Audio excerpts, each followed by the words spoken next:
Imaginez un instant. Dans le silence d'une nuit où les étoiles semblent murmurer des secrets oubliés, un homme ordinaire, accablé par le poids d'un destin qui semble scellé, pose un geste si infime qu'il passe inaperçu aux yeux du monde. Pourtant, ce geste déclenche une chaîne invisible de miracles, transformant sa vie sans un bruit, sans une éclatante révélation. Et si ce miracle discret était à portée de main pour chacun d'entre nous? Restez avec moi jusqu'au bout, car cette histoire, venue des profondeurs de la sagesse islamique, pourrait bien illuminer votre propre chemin. Avant de plonger ensemble dans ce récit captivant, inspiré des enseignements éternels du Coran et des traditions authentiques, je vous invite chaleureusement à vous abonner à cette chaîne pour ne rien manquer de ces histoires qui nourrissent l'âme. Et si ce récit touche votre cœur, partagez-le avec ceux qui vous sont chers. Un simple geste qui pourrait, qui sait, changer un destin sans bruit. Allons-y maintenant. Laissez-vous emporter par les mots.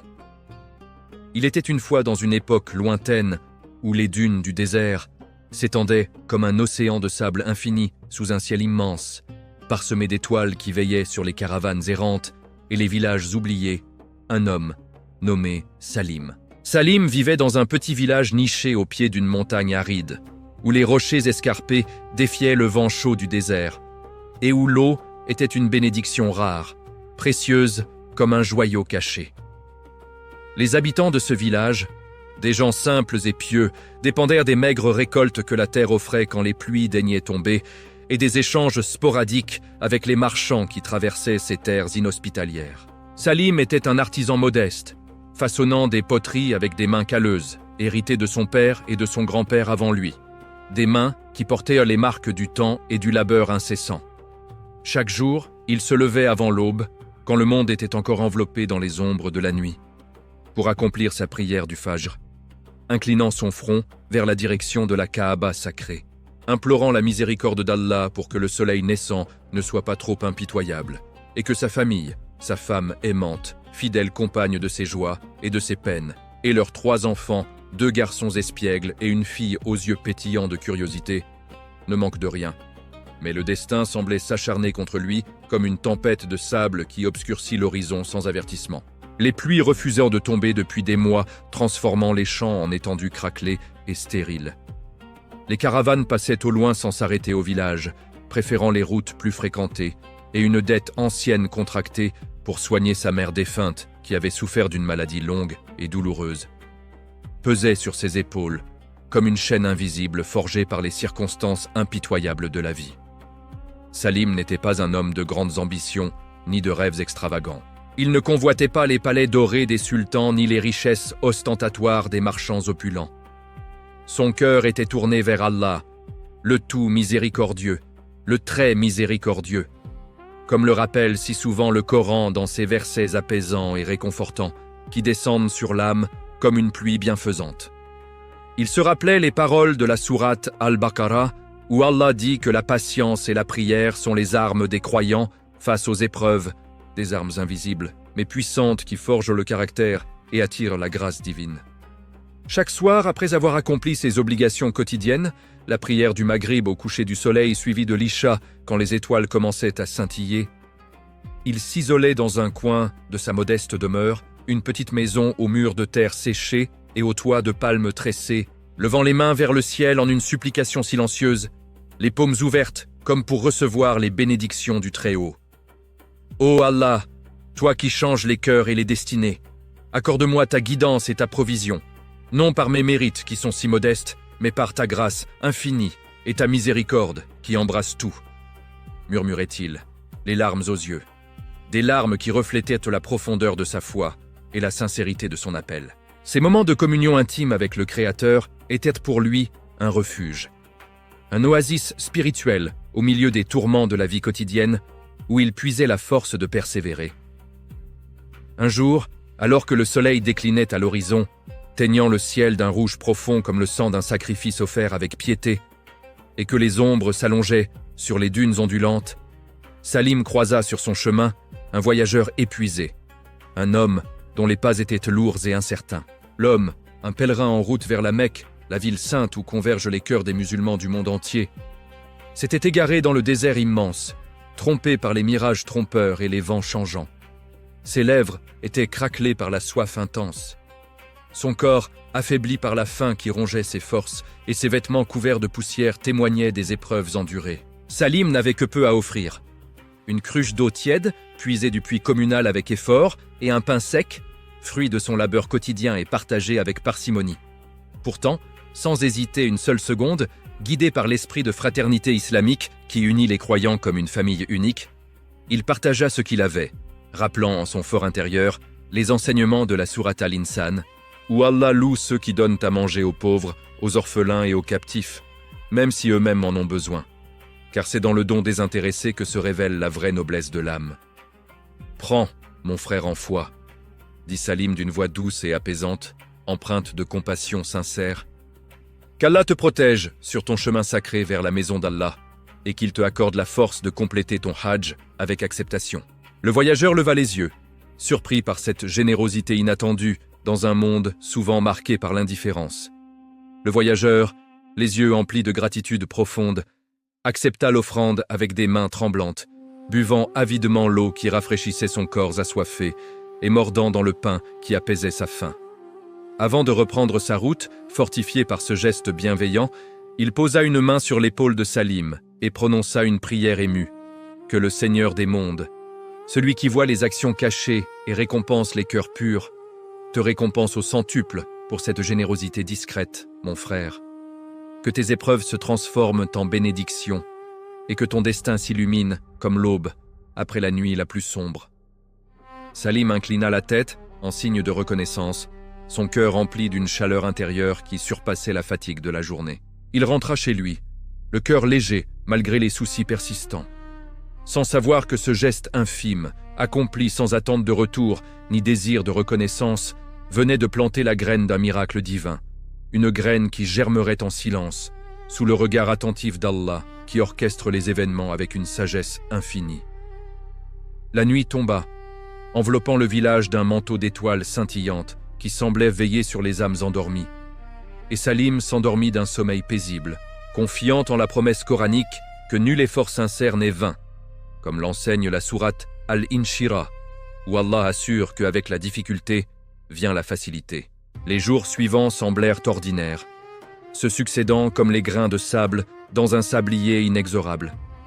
Les poteries de Salim se vendaient en malle sur le petit marché du village, où les acheteurs étaient rares et les prix bas, et la dette grandissait insidieusement, menaçant de les chasser de leur foyer humble mais cher. Les créanciers, des marchands du village voisin, commençaient à murmurer des avertissements, et l'angoisse serrait parfois le cœur de Salim comme un étau. Mais au fond de son âme, une paix inexplicable s'installait progressivement, comme si une brise invisible, porteuse de la miséricorde divine, caressait son esprit tourmenté et apaisait ses craintes. Il continuait ses prières avec une ferveur, accrue se rappelant la sourate Ad-Duha, où Allah console le prophète.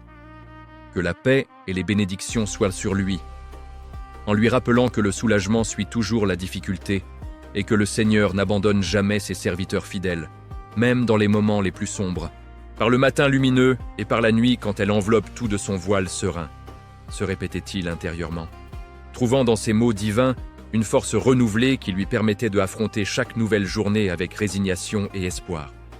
Il enseignait à ses enfants lors des soirées familiales autour d'un repas frugal l'importance de la tawakkul, cette confiance absolue en Allah, et leur racontait des histoires du prophète et de ses compagnons, qui avaient traversé des épreuves bien plus grandes avec une foi inébranlable. Puis, une aube se leva différente des autres, portant avec elle un vent de changement imperceptible au premier regard. Le soleil se hissa dans le ciel avec une douceur inhabituelle, illuminant les dunes d'une lumière dorée qui semblait promettre des merveilles. Un messager arriva au village, monté sur un chameau robuste, portant une nouvelle inattendue qui allait bouleverser la vie de Salim. Le voyageur qui l'avait aidé, ce pèlerin égaré, n'était autre qu'un marchand influent, fils d'un grand cher d'une tribu voisine prospère. Une tribu connue pour ses caravanes chargées de biens précieux et ses alliances étendues à travers le désert. Touché au plus profond de son cœur par la bonté désintéressée de Salim, il avait parlé de lui à son père lors de son retour, décrivant avec émotion cet acte de charité qui l'avait sauvé d'une mort certaine. Le cheikh, un homme sage et pieux, ému par l'histoire qui résonnait avec les valeurs islamiques de l'hospitalité et de la générosité, décida d'envoyer une caravane chargée de biens abondants.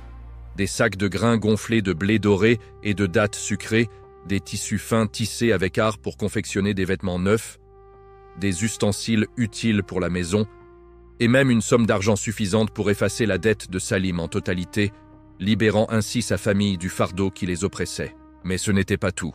Le cheikh, impressionné par la piété discrète de cet homme simple, qui n'avait rien demandé en retour, proposa à Salim de devenir son associé dans le commerce florissant de la tribu, ouvrant ainsi les portes d'une prospérité modérée, mais stable, une prospérité fondée sur l'honnêteté et la baraka divine. Salim, stupéfait par cette tournure inattendue des événements, tomba immédiatement en prosternation sur le sol poussiéreux, remerciant Allah pour cette grâce inattendue qui descendait comme une pluie revigorante sur une terre aride. Les larmes coulaient sur ses joues, mélange de joie et de reconnaissance, tandis qu'il murmurait des louanges au Tout-Puissant. Il se souvint alors des paroles de la sourate Al-Kahf, où Allah enseigne que la vraie richesse est dans la foi et les bonnes actions, et que les miracles surviennent souvent sans tambour ni trompette, pour tester la gratitude des cœurs et renforcer la conviction des croyants. Sa famille, réunie autour de lui dans un cercle d'émotions intenses, pleurait de joie, embrassant Salim et remerciant Allah à voix haute. Le village entier, apprenant la nouvelle qui se propagea comme une brise bienvenue, murmura des louanges à Allah, voyant en cette histoire un rappel vivant que la miséricorde divine opère en silence, transformant les vies sans fanfare, et que les actes de bien, même les plus modestes, portent des fruits inattendus. Les années passèrent fluides, comme les eaux d'un fleuve nourricier, et Salim devint un homme respecté non seulement dans son village, mais aussi dans les tribus environnantes, non pour ses biens matériels, qui restaient modestes, mais pour sa sagesse profonde et sa piété exemplaire. Il agrandit sa maison pour accueillir les voyageurs égarés, transformant son foyer en un havre de paix où l'hospitalité était offerte sans compter, en souvenir de ce geste qui avait changé son destin.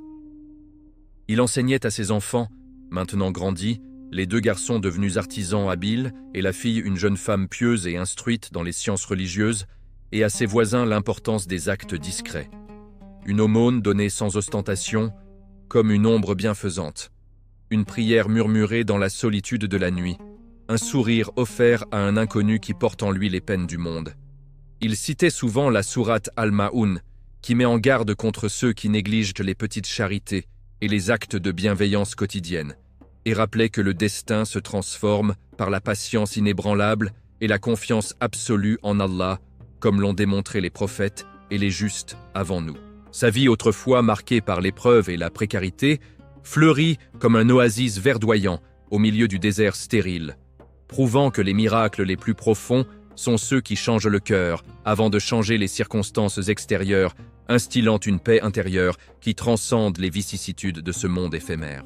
Au fil du temps, Salim devint un conteur respecté, rassemblant les villageois autour d'un feu crépitant les soirs de pleine lune, pour partager des récits inspirés du Coran et de la Sunna, des histoires de patience comme celle de Job, que la paix soit sur lui, qui endura des souffrances inimaginables sans perdre foi, ou de la générosité du prophète Muhammad, que la paix et les bénédictions soient sur lui, qui donnait même quand il avait peu. Il expliquait comment chaque acte, aussi petit soit-il, est enregistré par les anges, et comment Allah multiplie les récompenses pour ceux qui agissent avec ikhlas, cette sincérité pure qui purifie l'intention. Les enfants du village l'écoutaient avec des yeux écarquillés, apprenant que la vraie force réside dans la soumission à la volonté divine et que les épreuves sont des tests qui polissent l'âme comme un diamant brut. Salim insistait sur l'importance de la dua, cette invocation personnelle qui relie le serviteur à son créateur, citant la sourate Al-Ghafir où Allah promet d'exaucer l'appel de celui qui l'invoque avec humilité. Sa propre histoire devenait un témoignage vivant, un phare pour ceux qui traversaient des tempêtes similaires, leur rappelant que le changement vient souvent sans bruit, comme une aube qui se lève doucement. Et vous, cher auditeur, tandis que cette histoire s'achève sur une note de sérénité profonde, laissez-la résonner en votre âme, comme un écho éternel. Le miracle discret, qui change le destin sans bruit, n'est pas réservé aux anciens ni aux époques révolues. Il est à votre portée, dans chaque acte de foi sincère, chaque supplication humble murmurée dans le secret de votre cœur, chaque geste de bonté offert sans attente. Souvenez-vous, Allah est plus proche de vous que votre veine jugulaire, comme l'enseigne la sourate Kaf. Et il répond à l'appel de celui qui l'invoque avec persévérance et confiance. Que cette leçon imprègne votre cœur, vous invitant à cultiver la patience et la générosité dans votre vie quotidienne, à transformer vos épreuves en opportunités de rapprochement divin, pour que votre propre destin s'illumine sans un bruit, guidé par la lumière de la foi. Qu'Allah nous guide tous sur le droit chemin, nous accorde sa miséricorde infinie et nous protège des pièges de ce monde. Amin. Pour étendre ce récit à la longueur demandée, permettez-moi d'approfondir les réflexions spirituelles et les descriptions immersives, en puisant davantage dans la sagesse coranique. Imaginez Salim, des années plus tard, assis sous un palmier chargé de dattes mûres, contemplant le désert qui s'étend à perte de vue. Il se remémore les versets de la sourate Yusuf, où le prophète Joseph, que la paix soit sur lui, passe de l'esclavage à la royauté par la grâce d'Allah, démontrant que les plans divins surpassent toute compréhension humaine. Salim enseigne que, comme Joseph pardonna à ses frères, nous devons pardonner et persévérer, car le pardon ouvre les portes de la baraka. Il parle de la sourate Al-Anfal, où Allah rappelle que la victoire vient de lui seul, et non des efforts humains isolés. Dans son village maintenant prospère grâce aux échanges avec la tribu du Cheikh Salim, organise des cercles d'études du Coran, où les hommes et les femmes, séparés par respect, apprennent à réciter et à méditer sur les sourates. Il décrit comment la sourate Al-Fatiha, l'ouverture, est la clé de toute prière, invoquant la guidance sur le chemin droit. Les enfants apprennent la sourate Al-Asr, qui enseigne que le temps est précieux et que la perte est pour ceux qui ne croient pas, n'accomplissent pas de bonnes œuvres, ne s'exhortent pas à la vérité et à la patience. Salim raconte aussi des hadiths authentiques du prophète, que la paix soit sur lui, comme celui où il dit que les actes sont jugés selon les intentions, soulignant l'importance de la pureté du cœur. Il évoque le hadith sur la charité qui éteint les péchés comme l'eau éteint le feu, encourageant les villageois à donner, même peu. Dans ses méditations solitaires, Salim réfléchit à la sourate Al-Hujurat, qui appelle à la fraternité et à éviter les suspicions, promouvant l'unité communautaire. Il partage l'histoire de Bilal, que Allah soit satisfait de lui, l'esclave affranchi qui devint le premier muezzin, prouvant que le rang social n'importe pas devant Allah, seul compte la taqwa, la piété. Au fil des saisons, quand les pluies reviennent enfin, transformant le désert en tapis de verdure éphémère, Salim voit cela comme un signe divin, rappelant la sourate An-Nahl, où Allah décrit les abeilles et la nature comme des merveilles de sa création. Il enseigne l'humilité, citant la sourate Al-Isra, où Allah conseille de marcher modestement sur terre. Ses enfants, inspirés, deviennent des piliers de la communauté. L'aîné gère le commerce avec intégrité, le cadet étudie les sciences islamiques, et la fille aide les femmes du village à apprendre le Coran.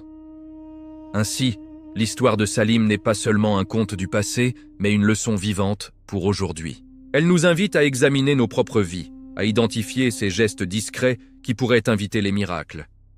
Peut-être est-ce une aide offerte à un voisin dans le besoin, une récitation nocturne de la sourate Al-Mulk pour protection, ou une patience face à une injustice. La sourate Az-Zumar nous rappelle que ceux qui craignent Allah trouveront une issue à leurs difficultés, que ce récit, riche en enseignements, nourrisse votre esprit et fortifie votre foi, vous menant vers un destin transformé par la grâce silencieuse d'Allah. Pour approfondir encore, considérons les parallèles avec d'autres récits coraniques. Comme dans la sourate Al-Qasas où Moïse, que la paix soit sur lui, fuit l'oppression et trouve refuge chez un homme pieux, menant à son mariage et à sa prophétie, Salim trouve le salut dans un acte de bonté. Cela enseigne que les rencontres ne sont pas hasardeuses, mais orchestrées par Allah. La sourate Al-Balad parle des épreuves comme des montées raides que l'on gravit avec foi, libérant les captifs ou nourrissant les affamés. Salim incarne cela. Dans la sourate Al-Furqan, Allah décrit les serviteurs du miséricordieux comme ceux qui marchent humblement, répondent à l'ignorance par la paix et passent les nuits en prière. Telle était la vie de Salim. Il citait souvent la sourate Al-An'am, où Allah affirme qu'il guide qui il veut vers le droit chemin. Les villageois, inspirés, adoptaient ces pratiques, transformant leur communauté en un modèle de piété. Les nuits d'hiver, quand le froid du désert mordait, Salim rassemblait tous autour d'histoires de compagnons comme Abu Bakr, que Allah soit satisfait de lui, qui donna tout pour l'islam, ou Omar, transformé par le Coran. Il expliquait la sourate Al-Hadid, comparant la vie à un commerce où l'on investit pour l'au-delà. Sa propre transformation prouvait que la richesse spirituelle prime. Les caravanes apportaient non seulement des biens, mais des nouvelles du monde, permettant à Salim d'enseigner la tolérance, comme dans la sourate Al-Kafirun.